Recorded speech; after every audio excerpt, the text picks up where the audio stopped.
पळून गेला असं मला माहिती आहे. म्हणून मी आताही कलेक्टरांना फोन केलेला, त्यांची टीम आता तातडीने इथे येईल. शेतकऱ्यांना असलेलं डिझेल देण्यामध्ये यांना त्रास काय? आज हे शेतकऱ्यांचा आक्रोश आहे, तर काही लोक तर भाकरी बांधून इथं आलेले नाही. मला तिथूनच एक माहिती आली की या अशा पेट्रोल पंपवर असं थोडीशी धांदली होते. शेतकरी हे अनेक तासापासून इथे उभे आहेत. त्यांची मागणी एवढीच आहे की आम्हाला तुमच्याकडे डिझेल असेल तर आम्हाला ते द्या, नसेल तर तुमच्याकडे जे कॉम्प्युटर वगैरे असतं त्याच्यामध्ये साठा नील झाल्याचं तुम्हाला आम्हाला दाखवा. परंतु तो पेट्रोल पंपवाला इतर आता सोडून पळून गेला असं मला माहिती आहे. म्हणून मी आताही कलेक्टरांना फोन केलेला, त्यांची टीम आता तातडीने इथे येईल. शेतकऱ्यांना असलेलं डिझेल देण्यामध्ये यांना त्रास काय? आज हे शेतकऱ्यांचा आक्रोश आहे, तर काही लोक तर भाकरी बांधून इथं आलेले की आम्हाला डिझेल पाहिजे, आमच्या शेतीचे काम झाले पाहिजे. मग जर शेतकऱ्याच्या याच्या काम जर अशा वेळेला होत नसतील तर मग तो शेतकऱ्यांचा जो काही संताप आहे त्याचा उद्रेक सुद्धा होऊ शकतो. म्हणून त्यांना शांत करून पुन्हा आता कलेक्टरच्या माध्यमातून असे अनेक पेट्रोल पंप आहेत शहरामध्ये, त्या सगळ्यांशी आता झाडाझडती घ्यायला आम्ही सुरुवात करतोय.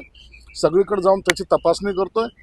कुठेही ब्लॅकमध्ये ते गेलं नाही पाहिजे आणि शेतकऱ्यांना प्रायोरिटी हा त्याचा उद्देश असला पाहिजे. म्हणून मी सुद्धा मुद्दाम या ठिकाणी आलेलो आहे आणि थोड्या वेळातच ही सगळी कारवाई सुद्धा या ठिकाणी होईल. या पेट्रोल पंप चालकावर नियंत्रण कोण करणार असा एक प्रश्न आहे. पेट्रोल पंप चालकावर नियंत्रण ह्या कलेक्टरच्या माध्यमातून असतं. जिल्हा पुरवठा अधिकारी असतो, त्यांनी या ठिकाणी व्हिजिट केल्या पाहिजेत. प्रत्येक वेळेला पालकमंत्री किंवा कोणी राजकीय पुढारी जाऊन त्या पेट्रोल पंपवर धाडी टाकणं हा आमचा उद्देश नसतो. म्हणून आता कलेक्टरांना मी सूचना दिलेल्या आहेत. कलेक्टरांनी आता ज्या ज्या ठिकाणच्या तक्रारी येतील त्या ठिकाणी त्यांची टीम पाठवून त्या सगळ्याची चौकशी केली पाहिजे. साधं म्हणणं आहे, तो शेतकरी विचार सांगतोय तुमच्याकडे डिझेल नाहीये, तुम्ही दाखवा की तुमच्याकडे नाहीये. तुमच्या कॉम्प्युटरमध्ये नील येतं ना, ते फक्त दाखवा, नसेल तर आम्ही वापस जातो. एवढं साधी मागणी जर तुम्ही त्याची पुरी करू शकत नसाल तर मग त्या शेतकऱ्यांनी करायचं काय? म्हणून आता हे सर्व प्रकारावर कलेक्टरांना सक्त निर्देश दिले की तुम्ही याच्यावर नियंत्रण घ्या. पण सर, प्रशासन असं सांगते की 13 लाख लिटर डिझेल उपलब्ध आहे. आता हे डिझेल गेलं कुठं, गायब झालं का, हा घोटाळा आहे असा प्रश्न शेतकऱ्यांना पडलाय. नाही, आता काही वेळेला असं होतं का काही वेळेला पॅनिक केलं जातं, जाणून बुजून पेट्रोल पंप बंद करणं. मग ते शेतकरी इथून दुसऱ्या पेट्रोल पंपवर जातो, तिथं बंद दिसतो, तिसऱ्या पेट्रोल पंप जातो.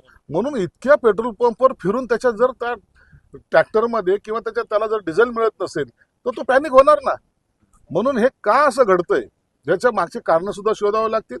हे जाणून बुजून देण्यामध्ये दिरंगाई करतात का किंवा इतर ठिकाणी ते विकतात का, याचा सुद्धा आता तपास करावा लागणार. साहेब, आता यांनी सिस्टीम बंद केली, इथे कर्मचारी सुद्धा शेतकऱ्याला आरडाओरडीची भाषा करतात, माध्यम प्रतिनिधी सुद्धा धमकी देतात. आता तुम्हीच पाहिले ना, तुम्ही प्रसिद्धी माध्यमवाले त्यांच्याकडे गेले, त्याचं काम आहे हे बघा, हे असं रेकॉर्ड आहे.